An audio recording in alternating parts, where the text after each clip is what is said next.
No importa, lo haré en castellano por si hay personas aquí que no dominen muy bien el catalán, pues que también puedan entendernos y seguirnos. Pediros disculpas, ¿vale? Aquí la parte técnica todavía está resolviendo ciertos problemillas que hemos tenido con el micro, pero creemos que, bueno, como tengo un tono de voz bastante elevado y potente, creo que podemos empezar sin micro tranquilamente y así no os estáis esperando tanto rato. Primero de todo, queríamos agradeceros, daros las gracias, ¿no?, por haberos tomado vuestro tiempo y venir aquí, para nosotros significa bastante. Y nada, simplemente daros la bienvenida, pues, al acto de relanzamiento de la campaña del Pareu de Pararme, Parad de Pararme. Básicamente va dirigido a las identificaciones policiales por perfil étnico-racial.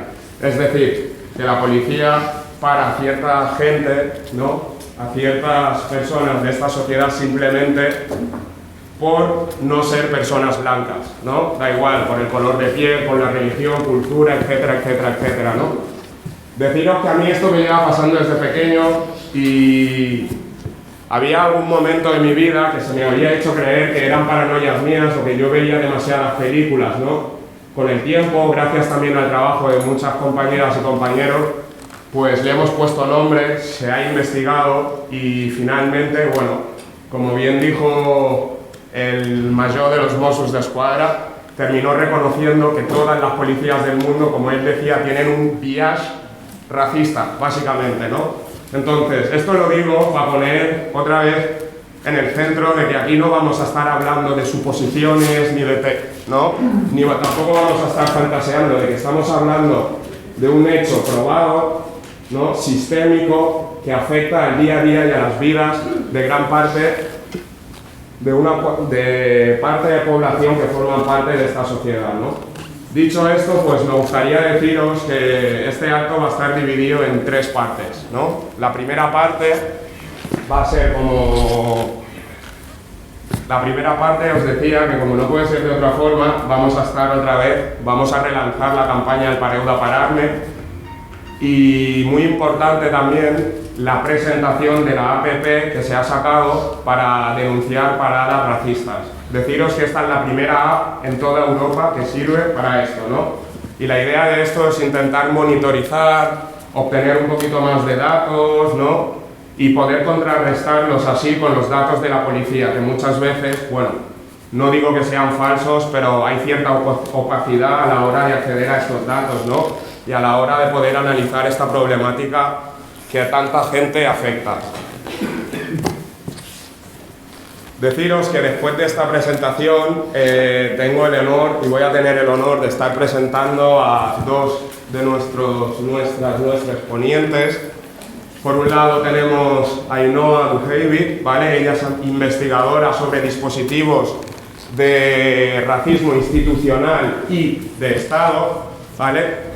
Y deciros que ella nos va a hablar un poquito sobre la necesidad de comprender a la policía, ¿no?, y a la institución policial en general, a la función policial, perdonadme, ¿no?, en relación a la perfilación racial en términos políticos.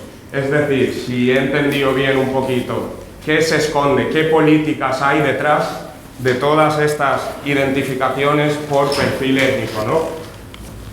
Por otra parte, también es un placer para mí presentaros a Youssef Oulet, ¿no? Él es periodista, también es investigador de perfil racial por Rights International Spain y nos va a hablar un poquito del refuerzo que supone el racismo, ¿no?, en el uso de la inteligencia artificial y los algoritmos, ¿sí?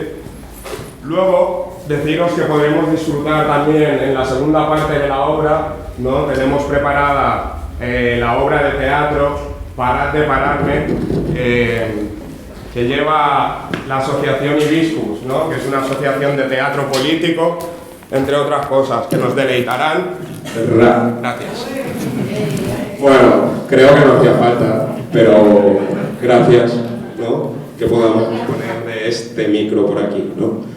Os estaba diciendo que tendríamos aquí a la obra Parad de Pararme, que va a abordar desde una perspectiva, yo creo, muy interesante, muy artística y súper necesaria, pues ciertas situaciones también y ciertas problemáticas. Deciros que esta va a ser una versión adaptada a colegios, ¿no? Recordaros que ellas van a estar representando luego esta obra, pero que aquí podremos disfrutar y también, si se puede, conversar un poquito luego sobre la versión que se está exponiendo para colegios, ¿no? ¿Qué más? Deciros también, ¿no?, que si veo a mucha gente con los móviles, que es normal y tal, que si queréis compartir contenido en vuestras redes sociales, os agradeceríamos, por favor, si pudierais usar el hashtag parar de parar, ¿sí? Pareu de parar, ese es el hashtag. Recordaros también que ahí fuera tenemos en la entrada un poquito de merchandising para que podáis lucir, ¿no?, con orgullo vuestras pegatinas, vuestras camisetas, vuestras tote bags, ¿no?, y podáis ir por ahí mostrándole al mundo que estáis concienciados, concienciadas en relación a la identificación policial racista. Y sin más preámbulos, os dejo ahora con Kaireba, que ella es la gestora del proyecto Pareu de Pararme y también lleva la línea formativa, que nos hablará un poquito de la campaña, y seguidamente estaremos con Larisa, que es la coordinación, lleva la parte de coordinación de Sos Racisme Catalunya, que ella nos presentará sin más preámbulos, por favor. Muchas gracias.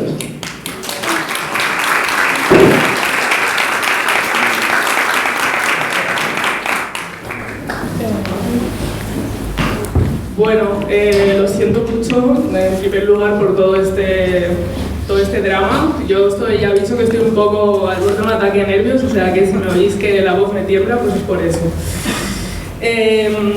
Bueno, yo voy a presentar un poquito, se me oye bien, ¿no? Yo voy a presentar un poquito lo que es la campaña de Pareu de Pararme, lo que es la perfilación racial. Yo imagino que todas ya estáis más o menos ubicadas en lo que es, pero sí que, bueno, sí me parece importante hacer como un refresh, sobre todo de cómo entendemos la perfilación racial desde Sos Racisme, ¿no?, a nivel político. Entonces, primero de todo, creo que es muy importante que seamos conscientes que estamos aquí porque la policía persigue, porque la policía criminaliza y porque la policía busca encarcelar masivamente a unas poblaciones, a unas comunidades que son las comunidades no blancas, ¿vale? Entonces eso es muy importante tenerlo en cuenta. Nosotros en 2016, desde Sos Racisme, en el Servicio de Atención y Denuncia, nos dimos cuenta que el 40% de las denuncias que llegaban, que tenían que ver con la brutalidad policial, se iniciaban siempre por una identificación por perfil racial. ¿Vale? La gente no venía a denunciar eso, porque la gente no era consciente de que eso era racismo en ese momento, seguramente aquí en España, pero sí que es verdad que se iniciaban por esa mala interacción con la policía, por ese abuso, ¿no? Entonces, a partir de ese momento es como cuando, bueno, desde Sos Racisme nos damos cuenta que es el momento de iniciar una campaña o un proyecto que tenga que ver específicamente con ese tipo de abuso institucional, ¿no?, policial, ese abuso de Estado, porque al final es un abuso de Estado. Entonces, ¿cómo entendemos la perfilación racial desde Sos Racisme? Nosotros hablamos de perfilación racial cuando decimos que la policía sobreidentifica unas comunidades, ¿vale? O sea, la explicación fácil que hemos estado usando durante mucho tiempo es que la policía selecciona a unas personas por sus rasgos físicos, raciales, fenotípicos, ¿vale? La explicación que me parece a mí más honesta es que en términos de datos, nosotros tenemos datos sobre la mesa, no solo nosotras, sino muchas otras organizaciones, de que la policía sobreidentifica a unas comunidades. Es decir, estamos hablando de la sobreidentificación en términos a efectos de conducta colectiva de la policía, ¿vale? Es decir, no hablamos de que ese policía y ese policía y ese policía, o esa interacción, sino que estamos hablando de que todas esas interacciones y todas esas identificaciones se convierten en un problema, ¿no?, en un problema de racismo de Estado, ¿vale? Eso es muy importante entenderlo. Entonces, estamos hablando en términos de conducta colectiva policial, la policía como organismo, es decir, la policía, el Estado, ¿vale? Porque la policía es el cuerpo de seguridad pública del Estado. Hay una tendencia por parte de la policía. Entonces, la perfilación racial se puede dar por otros tipos de cuerpos de seguridad, ¿no? Por ejemplo, los cuerpos de seguridad privada, ¿no? Por ejemplo, en discotecas, la negación de acceso a locales de ocio nocturno es perfilación racial. O, por ejemplo, lo que hemos visto en muchas imágenes, ¿no?, en el metro, eso es perfilación racial. Pero esa perfilación racial por parte de esos cuerpos de seguridad que no son públicos no tiene esa capacidad de daño, ¿no? que tiene la policía. La policía al final son los cuerpos de seguridad pública del Estado, por lo tanto tiene mucha más capacidad de daño. Otro tema otro concepto del que es importante hablar cuando hablamos de perfilación racial es el concepto de seguridad, ¿vale? No podemos no hablar de la seguridad. ¿Por qué? Porque la perfilación racial se hace en nombre de la seguridad, ¿vale? De la población. Entonces eso legitima absolutamente por parte de la población, sobre todo, ese abuso policial, esa brutalidad. Un ejemplo es la pandemia. Cuando pasó la pandemia, sobre todo la cuarentena, subieron mucho los números de brutalidad policial y de abuso policial. Y ayer aún peor, ¿no? Porque al final no era solo por la seguridad del ciudadano, que es lo que hace la policía, velar por la seguridad del ciudadano, sino que era por la seguridad de la salud del ciudadano. Por lo tanto, tenían toda la legitimidad para abusar de las personas no blancas, ¿no? Y eso es lo que pasa constantemente, que como es en nombre de la seguridad, entonces hay una legitimidad absoluta de este tipo de brutalidad o de abuso, ¿vale? Entonces eso es importante entenderlo. Vale, ¿qué objetivos tenía la campaña de Pararme? De entrada tenía 3 objetivos, que era hacer incidencia política, porque nos dimos cuenta que ese tipo de brutalidad policial no estaba en la agenda política por ningún lado. Después desnormalizar el abuso policial en las identificaciones, porque también nos dábamos cuenta que cuando hablábamos con personas que sufrían ese tipo de abuso, la gente, como que le parecía muy normal, ¿no? Como que era un tema de, bueno, a mí me paran, yo pues doy el DNI, lo que sea, y lo que quiero es salir rápidamente de esta situación porque no me gusta, ¿no? Entonces, hubo como todo un trabajo, ¿no? de eso no es normal, ¿no? O sea, no solo a las personas que le pasan, sino a las personas que lo ven por la calle, ¿no? Que generalmente las personas ven las identificaciones por la calle y generalmente lo que pasa es que no hay un cuestionamiento de esa interacción, ¿no? Sino que es normal, ha pasado algo, ¿no? Ha pasado algo, entonces no hay un cuestionamiento de lo que está haciendo la policía. Siempre hay un cuestionamiento de lo que hace la persona, algo habrá hecho, algo ha pasado, pero nunca hay un cuestionamiento de lo que hace la policía. Entonces, una cosa muy importante y un objetivo muy importante que fue difícil era desnormalizar. Y finalmente fue visibilizar, que iba un poquito de la mano del desnormalizar.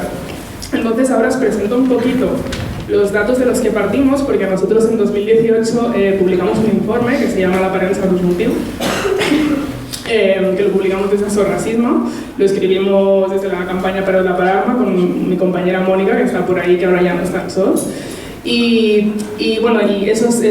Ese informe fue a través de un análisis de datos que sacamos de los Mossos d'Esquadra, datos públicos que nos cedieron.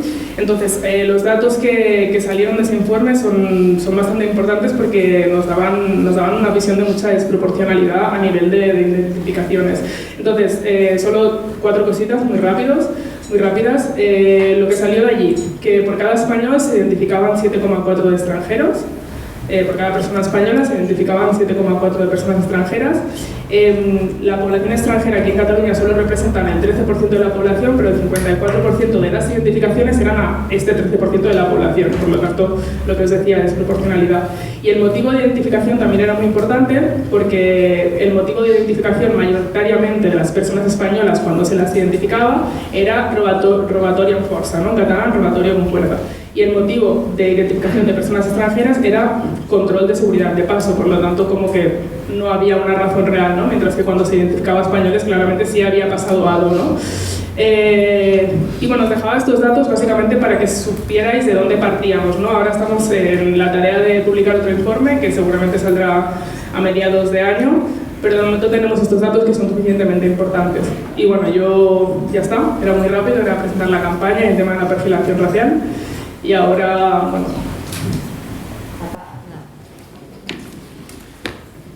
Bueno, pues muchas gracias, Kaire. Ahora, como os decía, turno para Larissa, que ella es la coordinadora de comunicación de SOS Racisme a Catalunya, que nos vendrá a presentar también un poquito la APP. Me gustaría como recalcar algo que ha dicho Kaire antes, que me parecía muy interesante, ¿no? Y empezaba yo así. Al principio mucha gente, cuando les pasa, niegan, ¿no? Niegan que le esté pasando o no lo identifican como una vulneración flagrante de sus derechos, ya que al final estás discutiendo, tienes un problema con la autoridad y quien tiene las de perder, pues el Estado, ¿no? Al final, en nuestro subconsciente, en nuestro imaginario, siempre que veíamos a la policía es porque están haciendo su trabajo, es porque algo ¿no? Algo habrá hecho, como bien decía ella, se cuestiona a la víctima muchas veces, ¿no? Que de aquí no puedo olvidar siempre una imagen que se dio por Plaza de Colón hace ya unos cuantos años, de un guardia urbana, unos cuantos guardias urbanos aporreando a un chico que estaba en situación de venta ambulante, y la gente pasaba, solo una persona decía, ¿pero qué hacéis? Todas las demás decían, algo habrá hecho, algo habrá hecho, algo habrá hecho, ¿no? Entonces, eso me parece como bastante interesante. Ya sin enrollarme más, turno para Larisa. Hola, buenas noches. Voy a hablar un poco de la app. Primero voy a hacer una presentación más teórica, ¿no? De cómo funciona, para qué sirve, y luego, si queréis, pues pasamos slides de cómo es la app. También invitaría a que fuera hay unas pegatinas que podéis hacer escáneres con allí hay el código QR y directamente se puede descargar la app. Bueno, pues la app básicamente es un sistema de geolocalización que te da la posibilidad de marcar puntos, ¿no? En un mapa. En esta marcación de puntos pues puedes poner la hora, el local y también los puntos de marcación se dividen en dos, que son las redadas policiales y las paradas individuales. Y como dijo Cher, es la primera app en Europa que tiene estas características. Sí, es verdad que hay otras apps que cumplen a lo mejor con esta función, pero no con el mismo objetivo. Claro, cuando empezamos a planearla, a idealizarla, no teníamos idea de eso. Fue como empezamos el desarrollo, la investigación, y al final nos dimos cuenta, a la hora de buscar referencias y cómo podíamos hacer, pues nos dimos cuenta de que era la primera en España, la primera en Europa, y hay una parecida en Estados Unidos. Fue como, hostia, qué guay, no hay ninguna, estamos haciendo algo que puede ser útil y puede estar bien. Fue como un poco de sorpresa, sí. Y entonces, ¿para qué sirve la app? Ella sirve para monitorear, rastrear las paradas policiales y las identificaciones por perfil racial. También sirve para recoger datos y números, ver dónde se producen más redadas e identificaciones. Y el principal objetivo es rastrear y fiscalizar los datos oficiales, porque nos viene a la cabeza, ¿no?, la pregunta de quién vigila a los vigilantes. Y una cosa muy guay también que estaba planteada era que la app debería estar desarrollada en código abierto. ¿Qué quiere decir eso? Que cualquier otra asociación o entidad puede ayudar tanto a mejorar el código como también puede implementar este código a otros proyectos. No la base de datos, esto es muy importante diferenciar, pero se puede implementar el código para otros proyectos u otras entidades.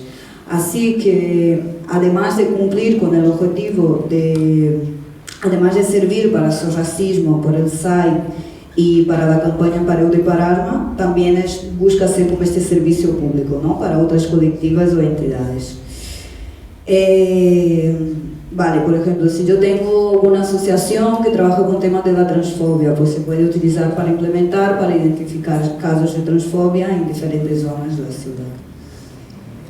Una cosa también que queríamos que funcionara justamente por el tema de la infradenuncia, porque también la mayoría de las personas que son paradas también son personas migradas, era el tema del anonimato de los usuarios. Eso era algo que tiene muy presente tanto los desarrolladores como también queríamos para los usuarios de la app. Y entonces fue algo que tuvimos como muy en cuenta durante todas las etapas de este desarrollo.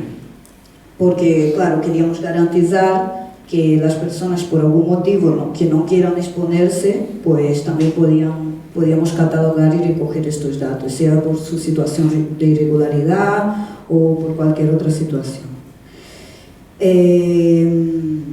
Vale, también tenemos una función que el único que recogemos con esta app es como el dispositivo, porque así podemos banear usuarios que al final hacen mal uso de esta app, ¿no? actualmente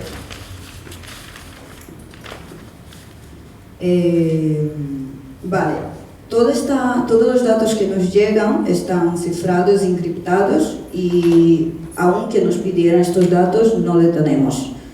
No podemos como ofrecer, va a ser como un montón de códigos así perdidos que nadie no tiene acceso. Vale, actualmente son dos versiones, que está para Google Play y F-Droid, que es una plataforma que recompila aplicaciones de software libre. Y ahora mismo estamos trabajando en una versión para iPhone también, pero bueno, será un poco más adelante. Y bueno, siempre invitamos a la gente también a mejorar la seguridad utilizando como servicios del tema del IP, si así, para cambiar el IP si así lo desean. Actualmente la app está también, que actualmente funciona solo en el ámbito catalán, pero queríamos ampliar a todo el territorio español si hay una respuesta de otras asociaciones o entidades que quieran y puedan dar estas respuestas de estas denuncias. Entonces estaría bien poder como expandirla a otros territorios, pero decidimos empezar como poco a poco y para ir expandiendo.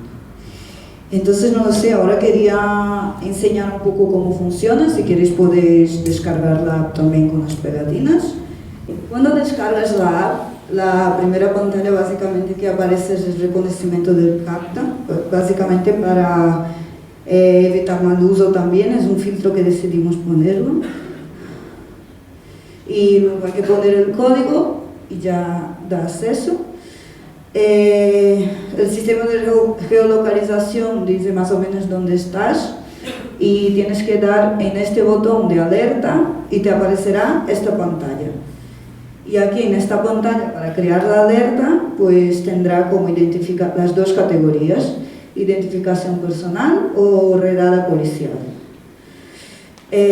Aquí puedes hacer un pequeño resumen de lo que está pasando y vas a dar en enviar. Y una vez enviado, pues aquí se publica la alerta y se verá en el mapa. Al final de la comunicación te invita a formalizar la denuncia y la comunicación con el Servicio de Atención y Denuncia de Racismo y abres con un navegador y aquí haces como un pequeño resumen de lo que está pasando y ya está. Básicamente esta es la app y espero que nos sirva justamente para recoger los datos para el año que viene y poder contrastarlos con el nuevo informe también.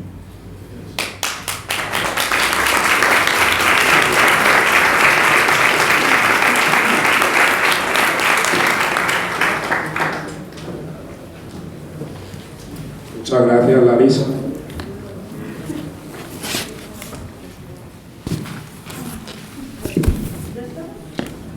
Muchas veces es como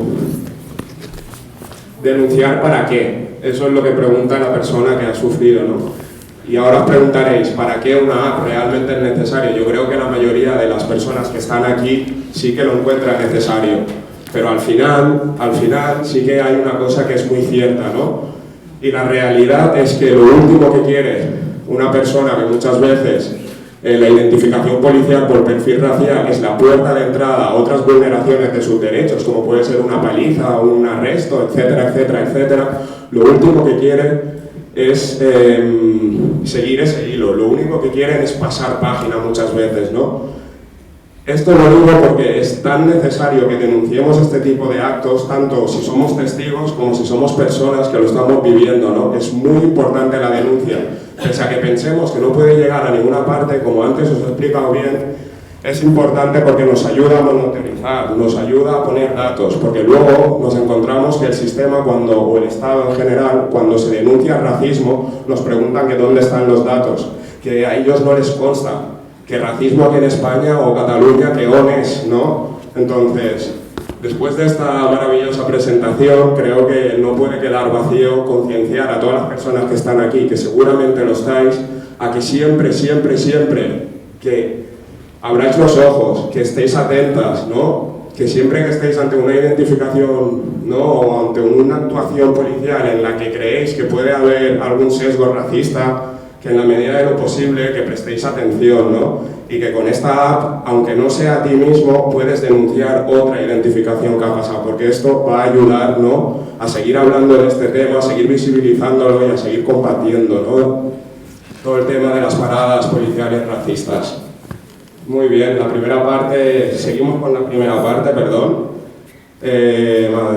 Muy interesante, ¿no?, los datos que nos proporcionaba Kaire, la aplicación, ¿no?, que nos ha presentado la Lisa y que aquí desde SOS Racismo estamos muy orgullosos también y esperemos que se le dé uso. Ahora nos conseguiríamos, como os había prometido antes, o tal y como os había leído, nos toca, es turno para la intervención de Ainhoa Duhaibi, ¿vale?, investigadora en dispositivos de racismo institucional y de Estado, que ella nos va a ayudar a entender básicamente la lógica de la policía, ¿no?, la lógica de la policía, la lógica política de la policía detrás de las paradas racistas.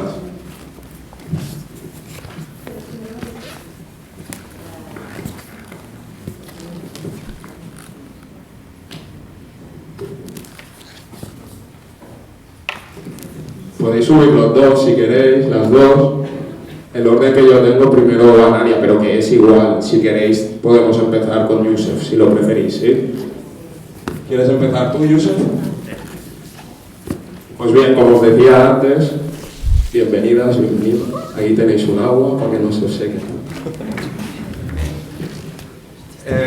Como os comentaba antes, pues Yusef es un compañero, él es periodista y también investigador para Rights International Spain, ¿no?, de perfilación racial, y tenemos muchas ganas porque nos va a explicar también cómo funciona la inteligencia artificial y los algoritmos en relación a la perfilación racial.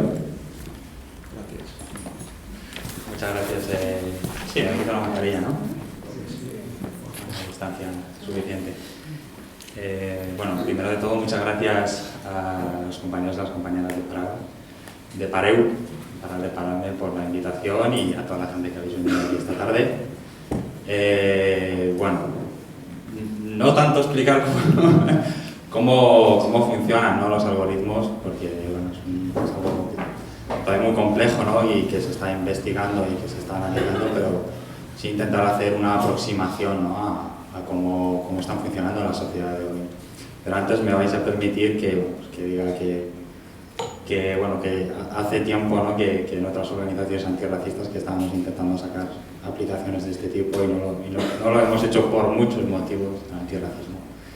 Y bueno, pues que me pone muy contento que salgan adelante este tipo de iniciativas, que recordemos que se trata básicamente de la recogida de datos, ¿no?, que era quizá la pullita o el matiz que había que hacerle a sus declaraciones.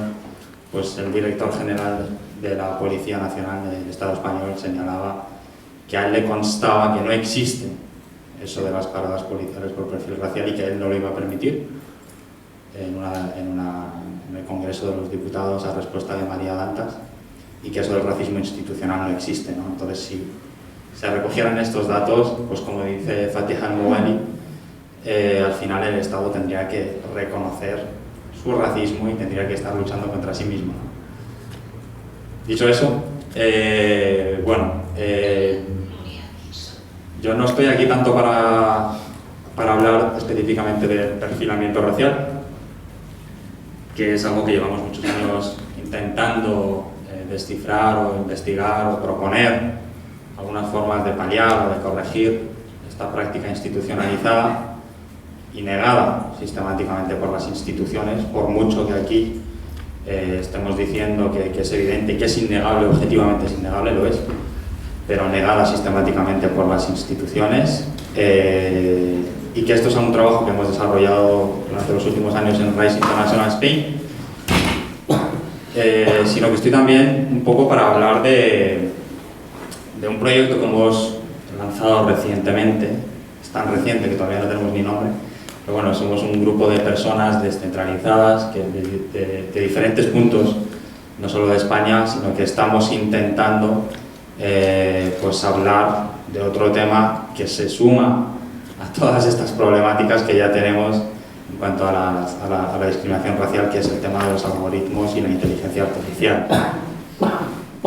Y que, bueno, como sucede un poco en la sociedad y en todos los ámbitos, es un tema del que sí que cada vez afortunadamente se están organizando cada vez más espacios, hay cada vez un mayor interés por ver cómo estos algoritmos y la inteligencia artificial están afectando a las sociedades. Pues de nuevo es un debate en el que no participan todas las personas que están implicadas o sobre los que recaen, ¿no? Estoy hablando de las de siempre, ¿no? Las personas migrantes y las personas racializadas no son invitadas o en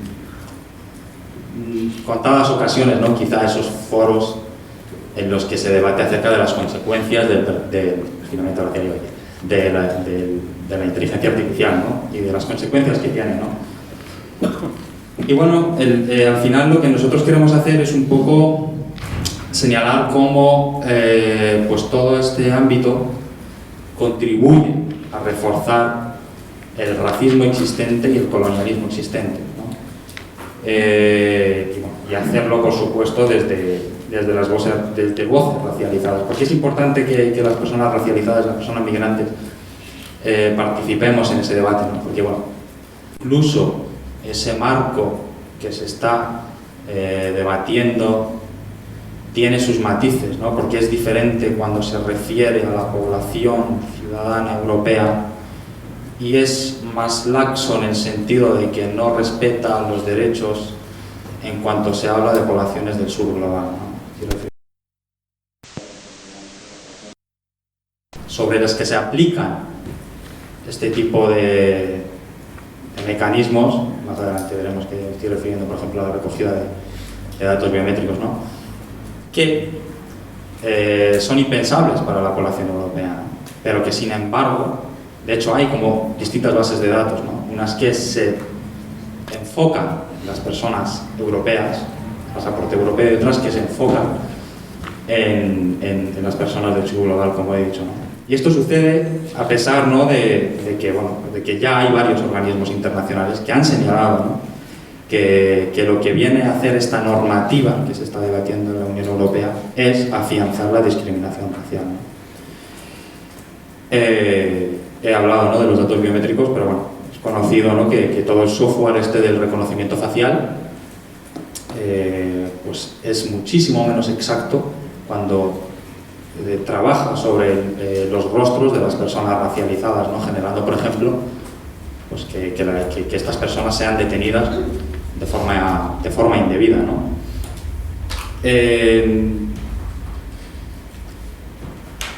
Y este es un ámbito que yo creo que al que tenemos que prestar mucha atención, porque sobre todo este tipo de algoritmos y de inteligencia artificial, sí que es verdad, como diré a continuación, que se están aplicando en todos los ámbitos que podamos imaginarnos de la sociedad, o en algunos ejemplos, se están aplicando sobre todo al control de la política migratoria y el tema de las personas refugiadas, ¿no? Bueno, comentado, ¿no? Estamos hablando de recogida de datos de población migrante y refugiado desde los datos biométricos que os he comentado, a la invasión de sus comunicaciones, a sus imágenes, a sus redes sociales, a que haya un algoritmo que es un poco el que va decidiendo si esa persona puede recibir o no asilo, ¿no? En manos de eso se está dejando decisiones tan importantes, ¿no? Y creo que antes lo han comentado, ¿no? El tema de los datos y toda la complejidad que tiene, bueno, pues por la historia que tenemos en Europa de quién alberga esos datos, ¿no? Y qué fines le va a dar a esos datos, ¿no? En este caso estoy hablando de la recogida de datos biométricos de población migrante y refugiada. Por ejemplo, tenemos a Frontex, ¿no? Que está almacenando esos datos, agencia que desde mi punto de vista es una agencia criminal y que para la cual pues cada vez hay una mayor inversión con nuestros impuestos y que además se va a convertir, o se está convirtiendo, si es que no lo es ya, en el brazo armado de la Unión Europea, ¿no? Hace unos días se publicó en La Vanguardia, por parte de la periodista Laura Aragó, un reportaje muy interesante sobre este tema, y tenía una premisa fundamental que yo creo que es la base sobre la que tenemos un poco que pensar todo esto que se nos viene encima de los algoritmos de la inteligencia artificial. Decía ella que si la sociedad que está programando, ¿no? y que está aplicando los algoritmos está intrínsecamente atravesada por el racismo, por el machismo, por el clasismo, ¿cómo podemos pensar que estos algoritmos van a estar libres de esos sesgos, ¿no? Y que tratemos de romper esa idea ficticia de que los algoritmos son neutrales. Porque creer que esto es así es negar y ahondar, ¿no? en las desigualdades sociales y estructurales que estos algoritmos, esta inteligencia artificial están generando, ¿no? están produciendo. Decía que esto ya se aplica en diferentes ámbitos de nuestras vidas. Por poner algunos ejemplos, bueno, pues desde la concesión de ayudas sociales ya se trabaja con algoritmos de la inteligencia artificial, en esos sistemas híbridos que me has explicado antes, pero que no se me ha quedado porque no retengo también. Pero, por ejemplo, tenemos constancia de que personas que piden, por ejemplo, el ingreso mínimo vital, pues se les está denegando porque un sistema informático dice que no cumple las capacidades, que son personas de extrema vulnerabilidad, ¿no? Y eso es algo que se ha denunciado, que además afecta, por supuesto, cómo no, a personas gitanas y a personas migrantes, ¿no? Y que además se centra mucho en esas poblaciones que comparten vivienda, porque obviamente no tienen la capacidad de alquilar o de acceder a una vivienda, pero que el algoritmo los identifica y los rechaza directamente porque entiende que hay muchas personas habitando en una misma vivienda y que tienen la capacidad de, pues que no necesitan, ¿no? ese tipo de ayudas. Pero más allá de las ayudas sociales, estos algoritmos se utilizan en el acceso al empleo, se utiliza en la evaluación del alumnado, por ejemplo, en universidades, y el tema de cómo se hablaba antes, ¿no? En la aplicación judicial, ¿no? Para decidir si imponer o no prisión preventiva a una persona que está pendiente de juicio, ¿no? Y quizá lo más alarmante, que esto sigue sin regularse, ni compartirse, ni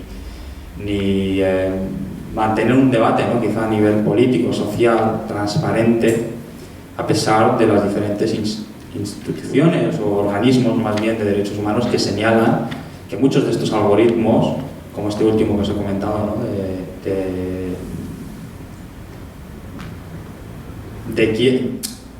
que viene un poco a determinar, ¿no? quién tiene la capacidad o quién puede acceder a la libertad condicionada, ¿no?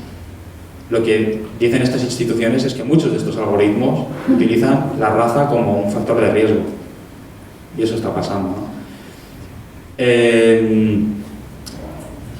Y por supuesto, estos algoritmos se llevan muchos años utilizando en eso que se ha llamado la policía predictiva, ¿no?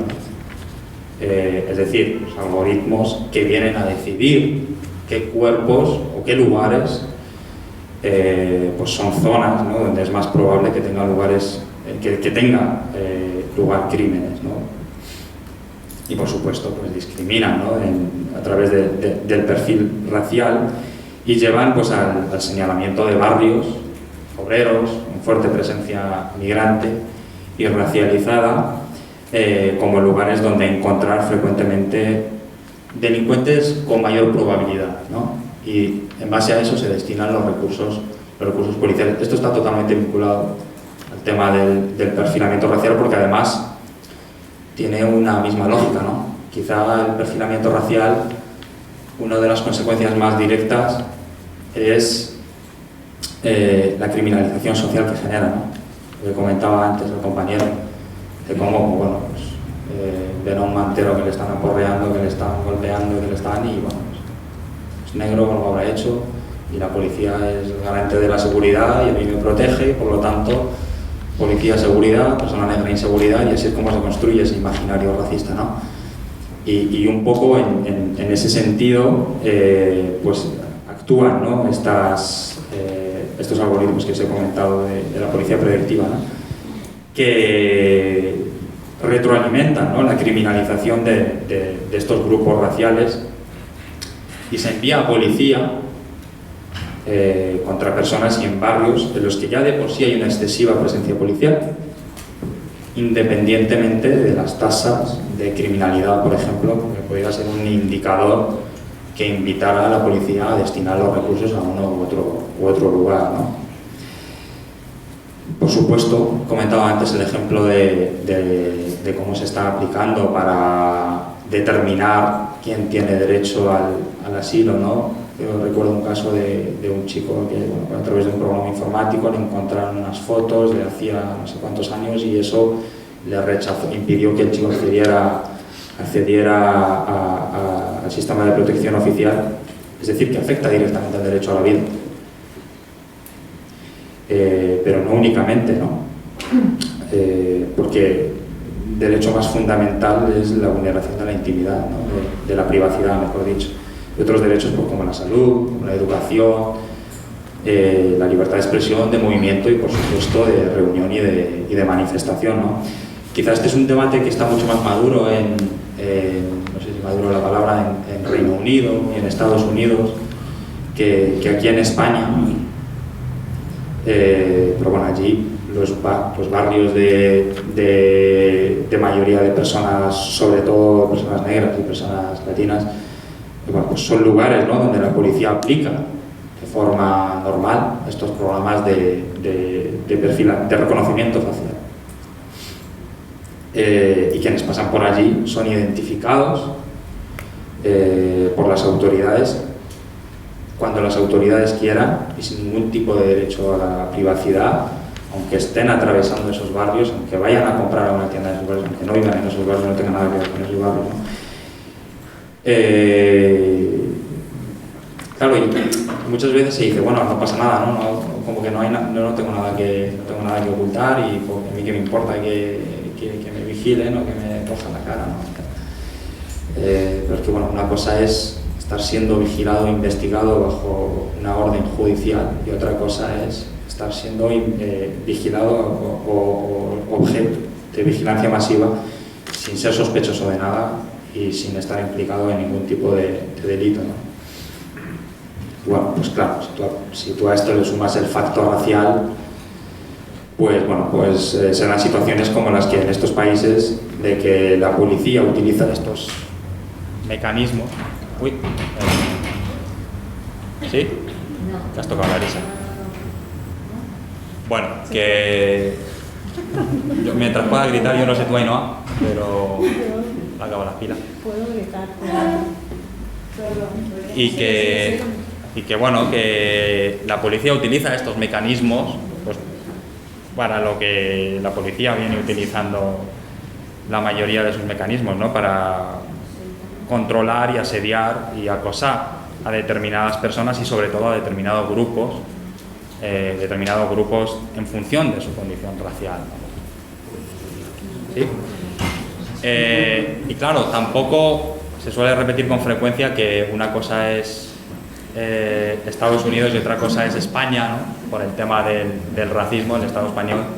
Pero bueno, tampoco nos quedamos atrás, ¿no? Os he comentado antes unos cuantos ejemplos. Pero bueno, hace el artículo que comentaba antes de La Vanguardia de Aragó señalaba cómo en una estación en la que usa toda la vida, que es la estación más grande de España, estación de autobuses, la de Méndez Álvaro, está implantado este sistema. Y pasamos por allí a diario sin saber que nuestro rostro, que nuestros datos... Uy, qué mala idea. Así no es pote. Bueno, y que... Uy, bueno, perdona. Madre mía, la que estoy liando aquí, ¿eh? No eres tú. Es por no señalaros.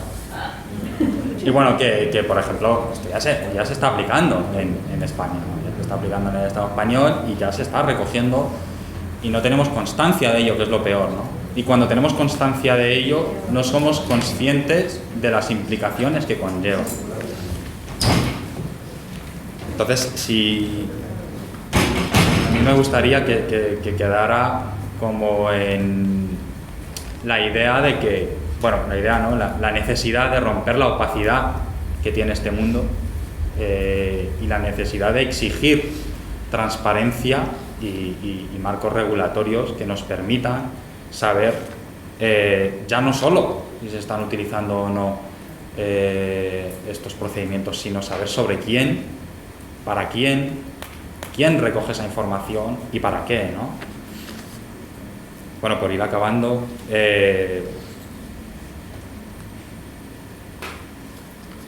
una cosa que suelo repetir mucho, ¿no? Y menos mal que aquí no he dado charlas, pero bueno, en Madrid ya me tienen, que al final todo este tipo de algoritmos y todo este tipo de lógicas y de formas de operar que se utilizan y que se vuelcan sobre la población migrante y la población racializada, al final se acaban aplicando al resto de la sociedad en general. Las mismas lógicas y las mismas formas de operar, ¿no? Por eso empezaba hablando de la aplicación, ¿no? Porque yo creo que es importante que creemos esas herramientas y esos mecanismos que nos permitan monitorear y analizar, ¿no? Analizar las consecuencias de las decisiones políticas y las prácticas institucionales que regulan nuestras vidas para luchar contra esas consecuencias, pero sobre todo para detectar y luchar contra las causas que las generan. Bueno, hasta ahí. Muchas gracias.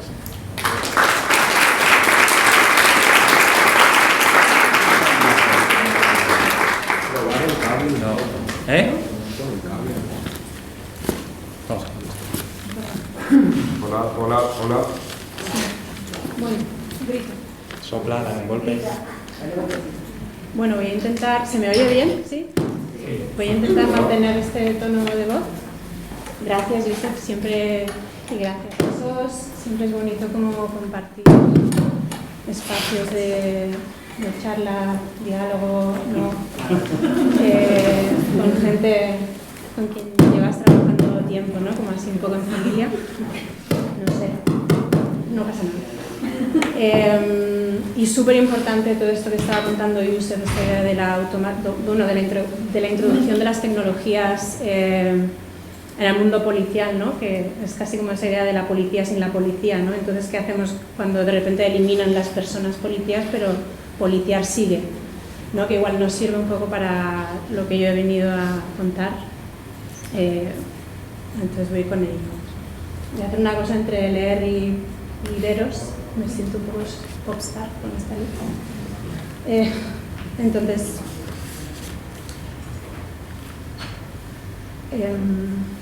Ambalavan Sivanandan, que es un escritor y un activista exiliado tamil de Sri Lanka, en una conferencia en la que criticaba las formaciones antirracistas como forma de interrumpir el racismo, decía en 1982 que le daba igual el racismo individual de las personas. Le daba igual si el policía o el oficial de inmigración era racista. Que si ellas necesitaban levantarse sobre la espalda de otros para poder seguir o para poder ser algo o alguien, eran ellas las que no tenían respeto por sí mismas, no tenían dignidad ni humanidad. Que si las personas y el funcionariado público, en tanto que personas, eran racistas o no, no era la cuestión. Que donde había que poner la atención en realidad era en el entramado institucional, en la red institucional y estatal que los protegía. En las leyes racistas, en los precedentes judiciales, en las prácticas institucionales y en las convenciones, constituyentes, vamos a decir, procesos que permiten que las leyes sean racistas, que la institución funcione como funciona, que las decisiones tomadas sean en perjuicio de las personas, etcétera, etcétera. Es decir, que había que poner la atención sobre el Estado que lo sanciona y lo autoriza, en sus instituciones, en sus estructuras y en los comportamientos de los funcionarios. Ahora sí. Quien vive aquí en Barcelona y pasea a Ciutat Vella lo puede ver. Los barrios del Raval, el Gótico, la Ribera se han convertido, yo creo que cada vez más, yo paso por ahí bastante y cada vez más, en barrios militarizados. O sea, el nivel de presencia policial es increíble, o sea, ahora mismo es increíble. O sea, tú paseas y cada 20 metros o 30 metros o 50 metros tú ves 2 o 3 policías patrullando en coche. Si tienes buen ojo los ves de paisano.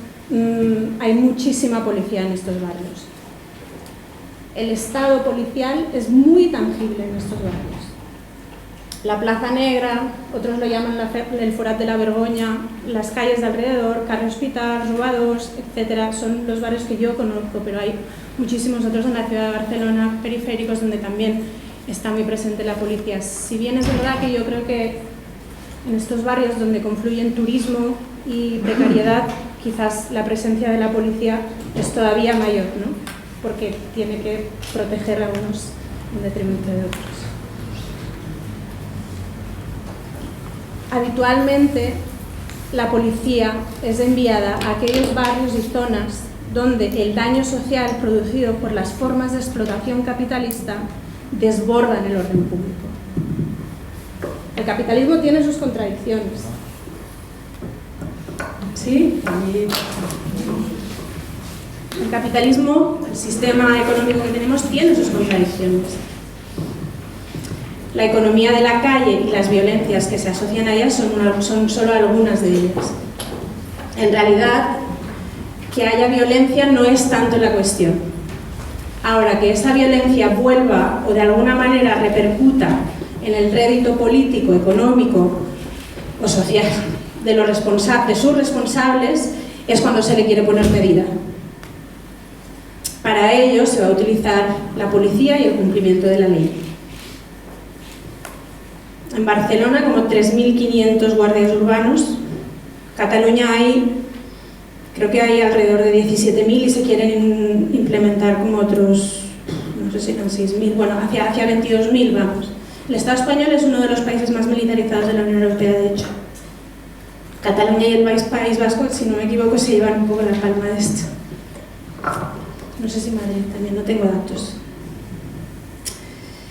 Si asociamos presencia policial, desórdenes del capitalismo y desórdenes del capitalismo, que el target sea la población racializada, es la consecuencia lógica de su función de resguardar los procesos de distribución de bienes, ventajas y desventajas que producen las categorías raciales. Como decía Fanon, que su violencia colapse sobre cuerpos racializados es una consecuencia de perfección del sistema, no es un error. Hoy por la mañana estaba leyendo un texto de Rob Knox, que es un amigo, pero es un académico. Él analiza la relación entre capitalismo, raza y derecho desde una perspectiva marxista y antirracista. Y ha escrito un texto como muy interesante que se llama Teorizar siendo negro. Y se hablan de diferentes cosas en este texto, pero en el texto relanzaba la pregunta de Fanon sobre cuándo un negro se convierte en negro. Y esto en realidad lo podemos aplicar casi a cualquier categoría racial. Cuando un moro se convierte en moro, cuando un gitano se convierte en gitano, cuando un sudaca se convierte en sudaca. Vamos a ponerle comillas al segundo, ¿no? Es decir, históricamente las personas en sus respectivos lugares del mundo, en sus comunidades o whatever, no eran negros o moros o sudacas, ¿vale? No eran definidas por sus categorías raciales, sino que se convirtieron en categorías raciales en su encuentro con el colono. Y estas categorías perduran hasta el día de hoy. Es decir, por poner un ejemplo, ¿no? El problema era el colono propietario de esclavos, o el controlador de esclavos, el patrol officer. Pero con que tratara mejor a las personas esclavizadas, se le castigara o se le matara, no se iba a arreglar el problema del colonialismo ni el sistema esclavista, ambos congénitos al sistema capitalista en expansión. Este ejemplo igual nos sirve para entender el papel de la policía, las funciones policiales o qué hacer con su existencia. Su función principal, no aquí ahora, y llegamos a esta conclusión si analizamos los delitos que la policía es llamada a perseguir o los que desestima perseguir, ¿no? ¿Quién le dice qué tiene que perseguir y qué no? ¿Quién acaba encerrado en las cárceles o encerrada? ¿Quién acaba siendo deportado, etcétera? La conclusión lógica es que la policía es llamada para proteger los bienes privados, la salud pública y la ciudadanía. Esa es como su función principal, digamos. Sí. Entonces, estas tres categorías en realidad son nucleares al capitalismo y están profundamente saturados en el lenguaje de raza y la práctica racial, tanto histórica como actualmente. El proceso de cómo se convierte la propiedad privada en algo natural, a proteger, está profundamente saturada por procesos raciales y varios otros elementos, ¿no? Pero esto hace que sea inevitable que los cuerpos sospechosos de infringir o poner en riesgo estos bienes jurídicos, digo bienes jurídicos porque la ley entra en juego, es la ley la que se va a utilizar para defender esa acción policial, esa función policial, sean cuerpos racializados. Es inevitable que va a ser sobre ellos, sobre quienes recaiga el Estado policial desproporcionadamente porque bien sabemos que el Estado policial va a recaer sobre todos, pero va a haber una forma de relacionarse con unos y otros dependiendo de lo que estos suponen cuando se accionan, dependiendo de cómo se activa la raza. Ahora bien, sabiendo esto o entendiendo la policía y las funciones policiales desde este marco, ¿qué hacemos? No tengo respuestas, o sea, no, si no, no estaríamos aquí hablando ¿no? Pero bueno, ¿no? Si llegamos a comprender que la práctica de la perfilación racial forma parte de un entramado más amplio de prácticas que permiten reproducir y mantener vivas diferentes categorías raciales, es decir, a día de hoy el moro ya era moro antes de que lo parase la policía, ¿sí? No es que estamos en 400.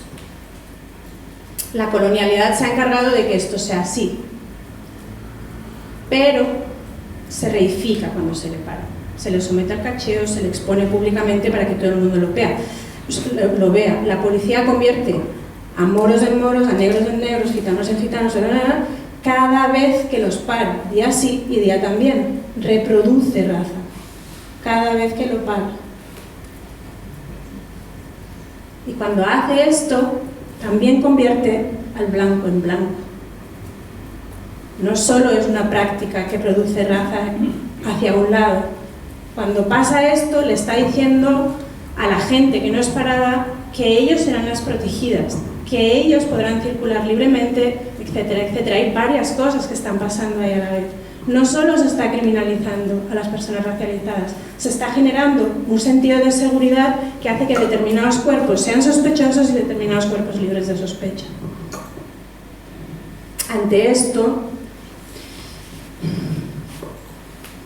o sea, en este sentido hay que entender a la policía como pieza clave en la maquinaria racial, ¿vale? En la reproducción de las razas sociales, construcciones de la raza social. Raza no es una identidad, es una categoría,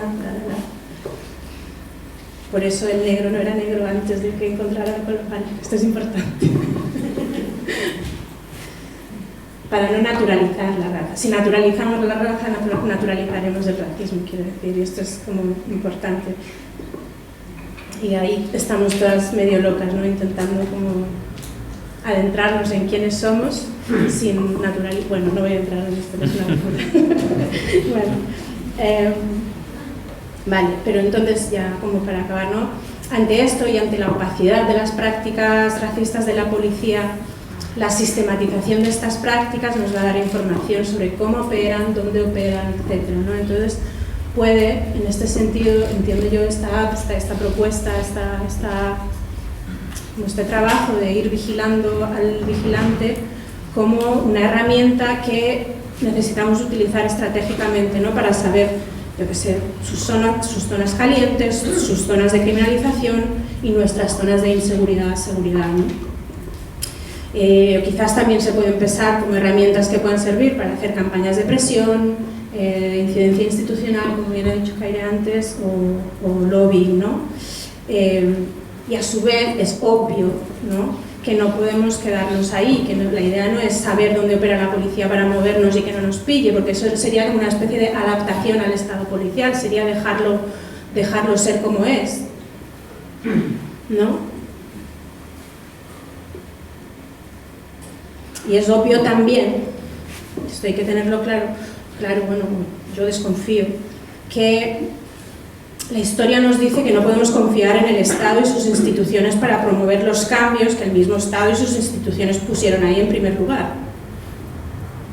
Por lo tanto, quizás es interesante pensarlo como una herramienta que nos va a dar precisamente eso, información para aprender, tener más argumentos también ante nuestra familia, nuestros amigos, que la policía no es la solución al daño y al malestar social existente, porque esta idea de que, bueno, pues voy a llamar a la policía porque me han robado o ha pasado cualquier cosa, en realidad está como muy instaurada en la práctica y en la lógica social, incluso del más pobre. Quiero decir, yo he llamado a la policía cuando me han robado y luego he pensado, esto es una estupidez lo que acabo de hacer, porque, bueno, por múltiples razones, pero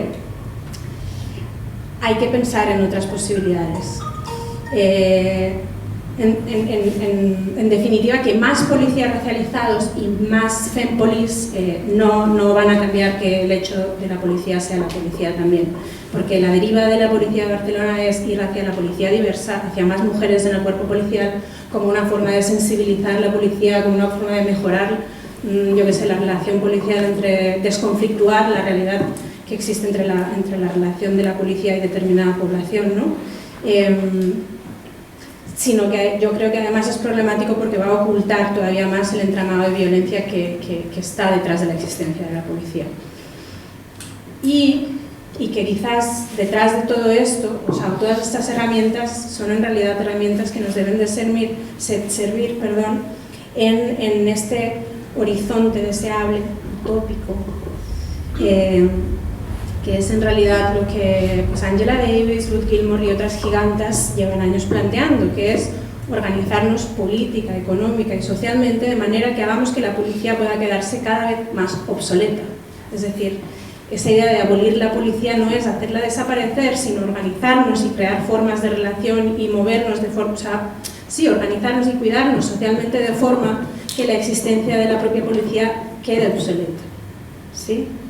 Hacerla desaparecer por lógica, sacarla de nuestras cabezas, de nuestros barrios y de los presupuestos. Esto que estoy diciendo en realidad es una conversación muy seria, o sea que no pretendo decirlo de forma irrespetuosa, así como voy a hacer un brindis al sol, hay que hablar de la abolición de la policía, porque en realidad es utópico, ¿no? Pero a la vez es como urgente y necesario, y bueno, entonces quizás a base de ir diciéndolo pues vamos pensando en qué hacer, pero que sí, que la idea es como más bien como una especie de invitación, ¿no? A recoger un rico legado en propuestas abolicionistas, porque hay mucha gente que lleva muchos años como pensando en posibles formas de caminar hacia el abolicionismo, que no significa hacer desaparecer la policía de nuestra realidad de hoy a mañana, pero ir pensando en propuestas o reformas no reformistas, dicen ellas, ¿no? Reformas que no vayan encaminadas a la reforma eterna. Pero sí que creo que podemos aprender de mi trabajo, ver de qué manera puede aterrizar aquí. También es verdad que, que cada lugar tiene sus formas de hacer y moverse, y hay que ver si recoges, yo qué sé, legados teóricos o propuestas políticas de otros lugares, hay que ver cómo pueden aterrizar aquí y hacer un trabajo político antirracista serio, estratégico y duradero. Sabiendo sobre todo que, o sea, sabiendo que lo que estamos haciendo hasta ahora parece no estar funcionando. O sea, quiero decir que la violencia está, como el Estado está cada vez más presente, la violencia ahí sigue, entonces eso implica que tenemos que entender que tenemos que cambiar la estrategia o modificarla, transformarla o lo que sea. Y seguramente que eso requerirá de mucha gente junta pensando, mucha capacidad organizativa, perseverancia, disciplina política. A nadie le gusta la palabra disciplina, pero yo creo que es importante, y como mucha creatividad.